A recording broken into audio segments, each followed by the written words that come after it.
einfach schnell einen freien Platz würde für hinzusetzen. Die Emergency Exits sind noch wie halb belegt, ist nicht belegt wie du hin, das ungefähr wie an einem Böllechfläche ohne einen Numm zu nennen. Voilà. Wir fangen mit dem an und wir machen weiter sur le côté francophone. Et on va commencer. Ah, bah c'est génial! Donc il y a des accros ici, c'est bien. Et on va commencer avec un acte très très spécial. Et j'invite sur scène Gaël Roche.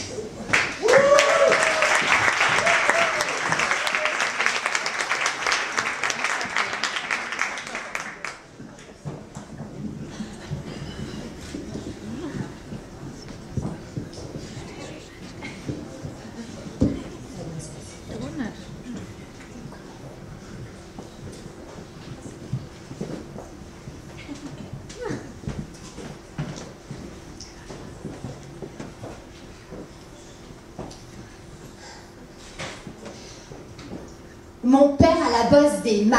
Il fait des calculs urinaires, des calculs biliaires, des calculs à des endroits où il ne me semblait pas possible de faire des calculs comme la glande salivaire. Il a passé sa vie à calculer mon père, mon poids, mon âge, ma taille multipliée par 2 à l'âge de 2 ans devant donner ma taille à l'âge adulte, 1m74. Mon père a passé sa vie à calculer mais il s'est toujours trompé de 10 cm.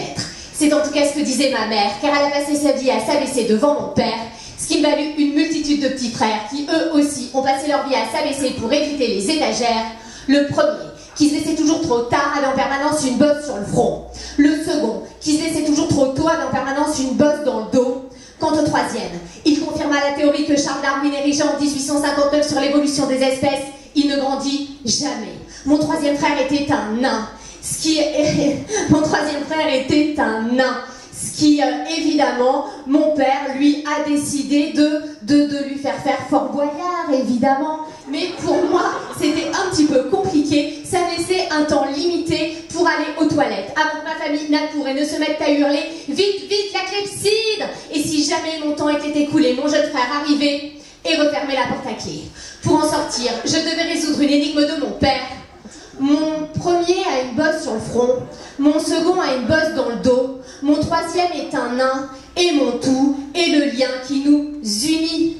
Je connaissais la réponse qu'il attendait mon père, et pourtant moi, je répondais ma mère, car je n'aurais jamais courbé les chines devant mon père qui n'avait pas su calculer mon mètre 64, et je restais des heures enfermée dans les cabinets, jusqu'à ce que le carré de mon hypothalamus soit égal à la somme des deux autres côtés de ces putains de cabinets, où je cherchais la clé pour trouver un problème sans solution est un problème mal posé. Alors je posais encore et encore le même problème, mais pourtant il y avait un problème, il manquait un inconnu à mon équation.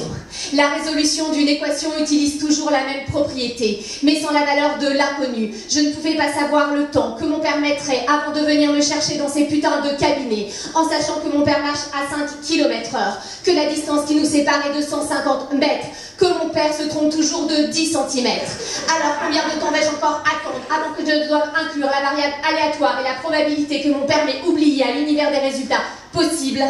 Si j'avais compris plutôt la loi normale, j'aurais arrêté de mettre des talons de 10 cm pour être à la hauteur que mon père espérait, et j'aurais ouverte moi-même la porte de ces putains de cabinets en disant « Papa, regarde-moi, je suis ta fille, et ensemble, nous avons des comptes à régler. »